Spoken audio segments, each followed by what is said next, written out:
চাপাই ফানির দর্শকেরা, ফের তোমার সামনে ইফতারের লয়ে একটা করকারে ভিডিও লয়ে চলে এসেছি। ইফতারের ব্যবস্থা করা হয়েছিল চোডলা জোহর আহমিদ মেহার কলেজ মাঠ, কিন্তু দুঃখের কথা কি কহবো তোমরাকে, গেছি ইফতারি খেতে, যে এটা ইফতারি খেতে পাইনি। তো চলো আমরা সবাই দেখে চলে আসি, শেষ পর্যন্ত কি হয় দেখা যাক। সংস্থা এবং অরাজনৈতিক সংস্থা, এই সংস্থাটা আমাদের সুস্থ মানবতা তামাম জিন্দগির গুনাহ খাতা মাফ করে দেয়। সবাই ইফতারি সামনে নিয়ে দোয়া করে, হারাকে দেখো হারকে সামনে কিছুই নাই, তাও দোয়া করে চলে যাই। আর এদিকে দেখো ইফতারি লিয়ার লেগে সবাই হুড়াহুড়ি করে চলে যাচ্ছে। পানি খেয়ে ইফতারি বলবো, পানি খেয়ে এখন ভুলে যাচ্ছি, বুঝতে পারছি না ইফতারি খেতে পাইনি। দিয়ে দেখো হারা ভ্যানে করে ইফতারি কিনতে চলে আইনু। অনেক দুঃখের কথা হলো এটাই বাস্তব। তারপর কিনে টিনে জি দর্শকেরা, আমি তো লিয়ে চলে গেল একবার ভ্যানের কাছে।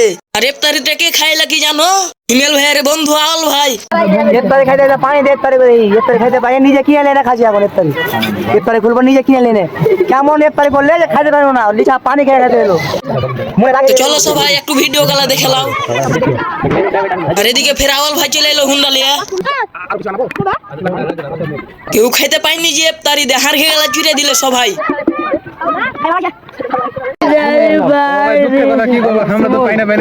শিমুল ইফতারি পাই তাই কান্না করছে। তো সবাই ভালো থাকেন, সুস্থ থাকেন, চাপা ফানিকে গুতা মারেন।